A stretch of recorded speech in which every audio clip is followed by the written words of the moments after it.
My very first date with my current girlfriend was at McDonald's with 2 ice creams that I bought for 2 of us for about the equivalent of $1 for 2 ice creams. It's a very cheap date, but hey, we had a good time. So this string of text and eventually Twitter hoopla just hits me in such a visceral manner. It all starts off with a text log between a woman in the gray text and a guy in the blue text. The guy is offering a simple date, which is to pick her up and get some ice cream. God dang, the freaking chicken's outside. Oh my god. This is like 7 in the morning and I know that I'm living in a freaking tropical island where all these chickens just roam everywhere, but still. Anyway, the guy is offering a simple date, which is to pick her up and get some ice cream. The girl, for some reason, says that this might come off as rude, but she doesn't do ice cream dates. Yes, it does come off as rude. Why do you not like an ice cream date? I'm a 26-year-old woman and a date like that seems like the absolute bare minimum for me.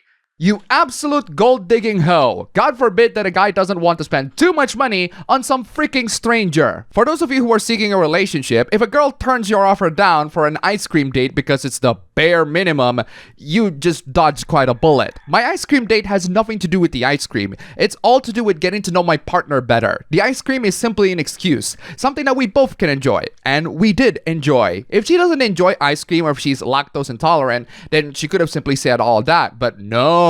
She has to say that it's the bare minimum. That means that she has a certain expectation from her potential partner, and that means that she expects her partner to do something more. Keep in mind that they are practically strangers at this point, so telling a stranger, nah, I'm not dating you for ice creams because I am old and that's just the bare minimum, is absolutely rude, and yet you do it anyways. Why would I drive to an ice cream parlor and only do that? First off, because ice cream is fun and tasty, and second, ice cream is not the point. It's just a setting. It's just an excuse to hang out and get to know your partner better or get closer to your partner. Again, if your partner cares more about the setting of the date rather than meeting together and the have fun part of the date, they're not there for a genuine relationship. They're there to dig your gold. And we don't tolerate no gold diggers here. Okay, master. Let's kill the whole beast! And that is one hoopla out of the many that I want to talk about in this video. This is actually the hoopla that I discussed in my APB Show channel, link down below, go subscribe. Alright, let's get to the next one. DDoS is quite a common tactic being done by hackers to make a point about websites that they don't like. That or they just do it for the sake of it. The following event is no exception. It's just a typical DDoS attack by hackers. It's the target that makes it interesting, and it's the justification from the hackers that make it interesting. So Archive of Our Own, or AO3, is a fanfiction website hosting all sorts of fanfictions being written by the internet's horniest and most shameless degenerates. I'm not even kidding when I say that AO3 has things that are written there that would make DeviantArt degenerates look like a bunch of saintly innocent angels. But hey, that's what makes the website special, and loads and loads of people enjoy the works being posted there. At one point, that incredibly horny and slutty fanfiction website got DDoS, and the group that claims responsibility to this is called Anonymous Sudan. Sudan is a country in Northeast Africa, and it seems that the self-proclaimed Sudanese hackers are not very tolerant of AO3's rather lax rules towards degeneracy, including LGBTQ+ individuals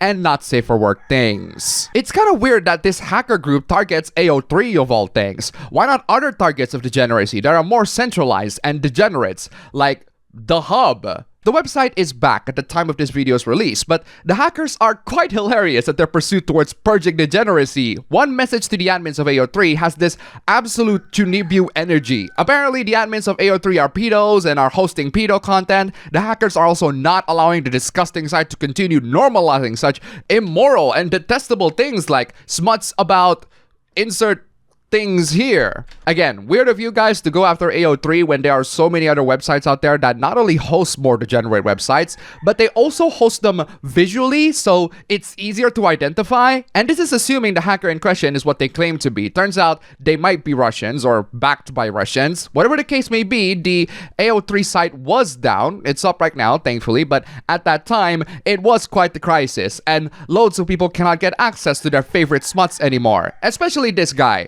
Headphone warning. Seriously, this guy gets really loud. AO3 got fucking hacked by some no-life people and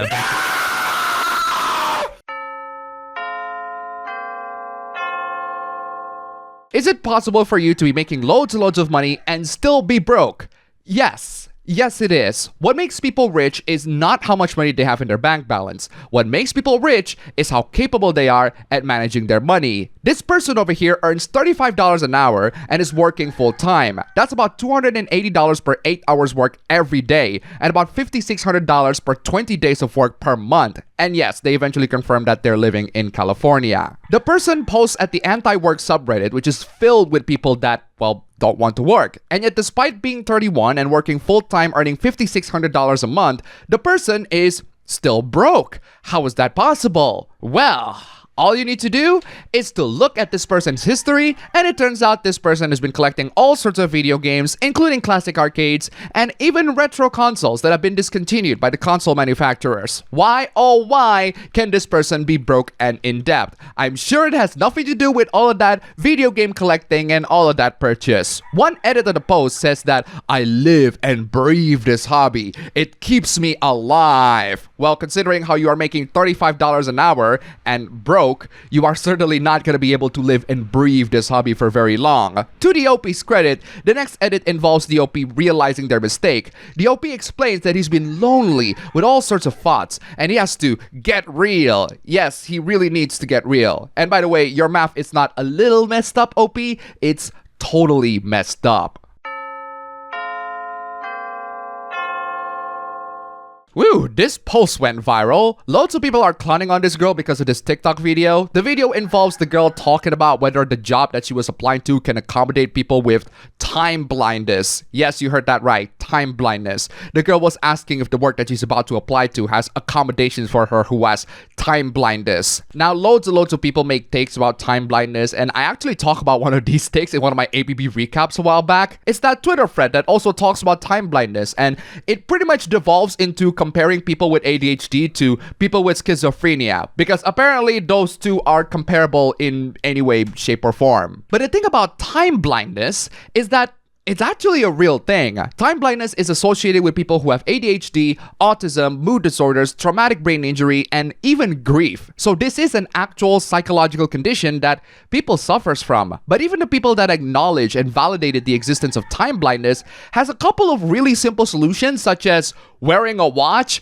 setting alarms, setting timers, using time logs, and avoiding time syncing activities. Heck, the person who made this TikTok is using her phone. I mean, are you telling me that the younger generations are so screwed and so mesmerized by endless short-form content that they can't even freaking see the tiny little clock on their status bar? What do they think those numbers meant? The last prestige of their lives? The clock app comes with every phone ever. You don't even need to download it. But hey, I guess these Zoomers only know how to use TikTok and nothing else. But that's not even the worst bit. The worst bit is when the girl outright states that she just wants to dismantle the workplace. I guess that's just what the younger generations like to do these days. Dismantling perfectly working system instead of complying to it. Geez, saying that makes me feel really freaking old. I think that a culture where workers are just cut off because they struggle with being on time, when there's other solutions that we can look to, I think Okay, stop right there. Other solutions that we can look to? Name one. Please name a solution to accommodate people with time blindness. I have one solution for you. Self-employment. If you don't want to work with people's timelines and schedules, then work on your own timelines and schedules. That's one of the benefits of being an internet content creator. You can work on your own time and pace.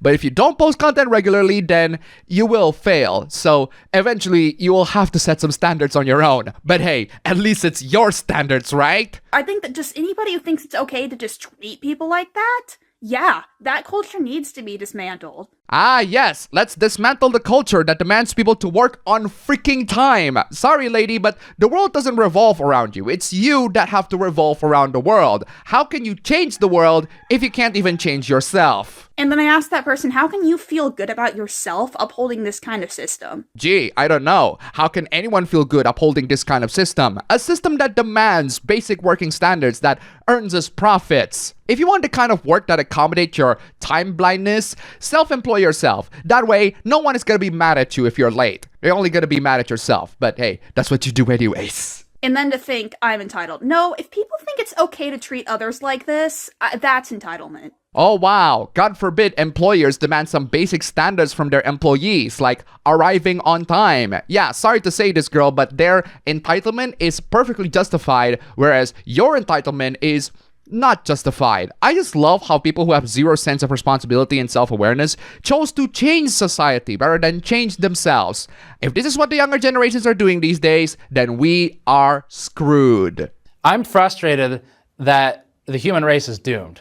And that's all for the Hooplas of today. Guys, if you like this video and want to see more of this, you can go ahead and click the like button and subscribe for more. And as always, huge thanks to all of these wonderful people who have contributed so much to this channel with their donations. If you want to see your names among these awesome people, then check out the links down below. Just $1 and you will see your names among these legends and who contributed greatly into this channel. Seriously, thank you so much, and I'll see you all next time.